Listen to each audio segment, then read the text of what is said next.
देख रहे हैं मलिक न्यूज 24, नजर सच खबर पर।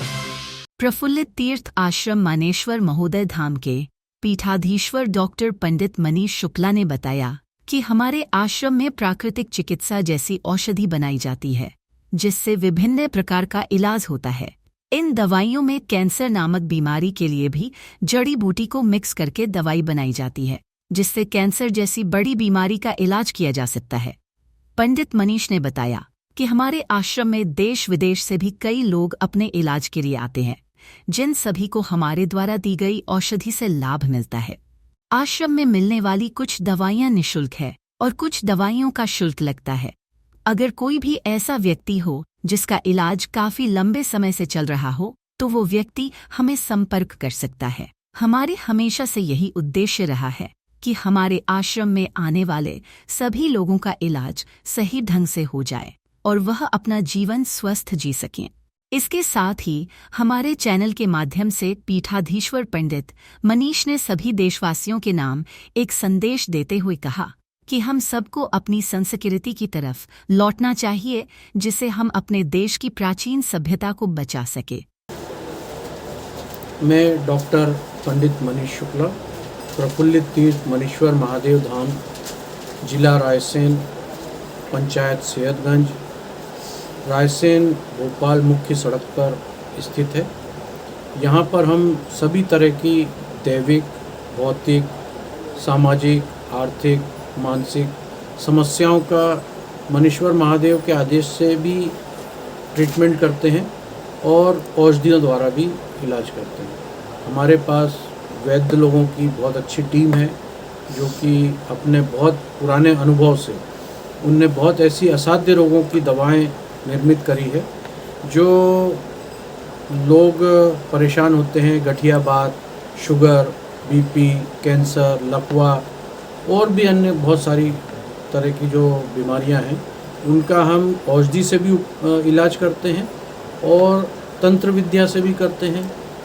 मंत्रों द्वारा आहुति देके उनके कुंडलियों में अगर कोई दिक्कत है, कोई ग्रह उनको परेशान कर रहे हैं, हर ग्रह के कोई ना कोई बीमारी होती है और कोई ना कोई अंग उनके आदेश पे काम करते हैं। तो ऐसे ग्रहों को शांत करने से वो बीमारी ख़त्म हो जाती है। जैसे कर्ज है या पारिवारिक कलेश है या शरीर में कोई बहुत अधिक परेशानियां हैं, बीमारियां छोड़ ही नहीं रही हैं, तो उन ग्रहों को भी शांत करते हैं, अनुष्ठान करते हैं उनका, और यज्ञ चिकित्सा द्वारा भी काम करते हैं। कहाँ से पेशेंट आते हैं आपके पास में? हमारे पास पूरे देश विदेश से पेशेंट आते हैं। गुजरात, महाराष्ट्र, हिंदुस्तान का तो कोई भी ऐसा प्रांत, जिला, शहर नहीं है जहाँ से लोग नहीं आते हैं, और 100% उनको फ़ायदा होता है। विदेशों से भी हमारे पास बहुत लोग आते हैं, अमेरिका से, लंदन से, ऑस्ट्रेलिया से, नेपाल से, भूटान से, और सभी को बहुत फ़ायदा मिलता है। ज़्यादातर देखा गया है कि अंग्रेज़ी दवाओं के साथ साथ लोगों का जो विश्वास बना हुआ है वो आयुर्वेदिक और औषधि दवाओं पे बना हुआ है, तो इस अनुभव को कैसे देखते हैं आप? देखिए, हर अंग्रेजी दवा कोई बीमारी ठीक करती है तो कहीं ना कहीं उसका नुकसान भी देती है, लेकिन आयुर्वेदिक या ग्रहों की शांति या जड़ी बूटियों द्वारा इलाज, यज्ञ चिकित्सा, इसके कोई साइड इफ़ेक्ट आज तक नहीं देखने को मिले, ना सुनने को मिले। और ये कहना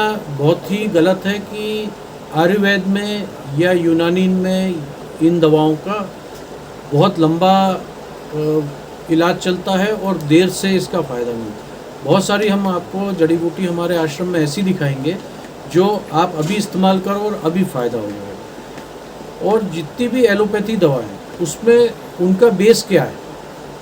सारी उनने जड़ी बूटियों से ही रस बना के, उसका सत्व बना के, उसके ही कंटेंट उसमें डालेंगे। जब उसका इलाज फास्ट हो सकता है तो ओरिजिनल जड़ी बूटी का क्यों नहीं हो सकता? आप मिर्ची खाइए, जड़ी बूटी के रूप में अगर हम मिर्ची का इस्तेमाल करते हैं तो क्या वो आपको 1 घंटे बाद उसका असर दिखेगा?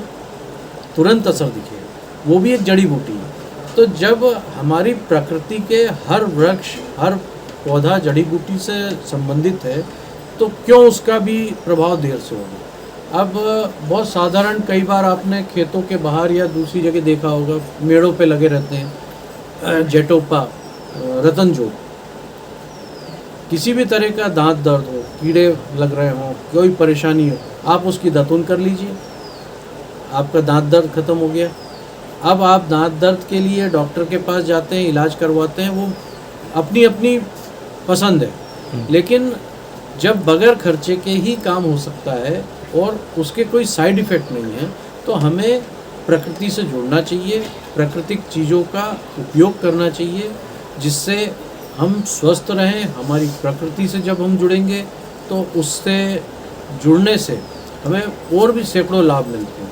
हमारा शरीर जो है पंच तत्वों से बना हुआ है और ये पंच तत्व ही प्रकृति है। जब हम इससे जितना दूर होते जाएंगे, हम एसी में रहने लगेंगे, हवाई जहाज़ में उड़ने लगेंगे, अपने आप को बहुत ही संकुचित कर लेंगे, तो हम बीमार रहने लगेंगे। हर बड़ा से बड़ा व्यक्ति आपको 100 बीमारियों से ग्रस्त मिलेगा, लेकिन एक मज़दूर जो ज़मीन में काम करता है वो आपको एक भी बीमारी से ग्रस्त नहीं मिलेगा।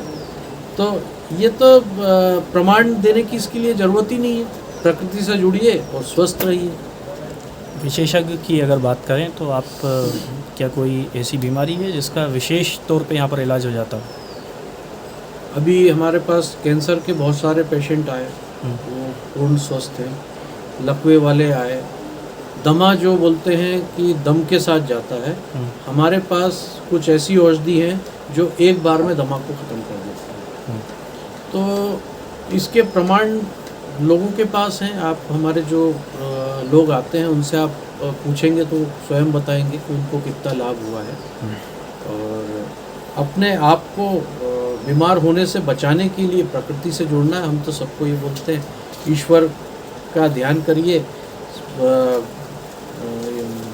सभी प्रकृति में चीज़ें व्याप्त हैं, उन चीज़ों को शुद्धता से उपयोग कीजिए, शुद्धता बनाए रखिए अपने आप में। मन शुद्ध होगा, तन शुद्ध होगा, तो अपने आप बीमारियां खत्म होंगी। आज का संदेश हो गया। मैं सभी युवा पीढ़ी से और जो भी प्रबुद्ध वर्ग हैं, जो अच्छे ओहदे पे बैठे हुए हैं, उनसे एक ही निवेदन है कि सब मिलकर हमारी संस्कृति को बचाने के लिए काम करें। हमारी संस्कृति बिखर रही है। हम भारतवासी क्यों जाने जाते थे, उस चीज़ से हम दूर होते जा रहे हैं। मैं कोई भी जातिगत बात नहीं बोलना चाहता हूँ, ना, सभी मानव हैं, इंसान हैं। इस प्रकृति ने सबको रचा है। इस भगवान ने, इस अल्लाह ने, इस गॉड ने, इस जीसस ने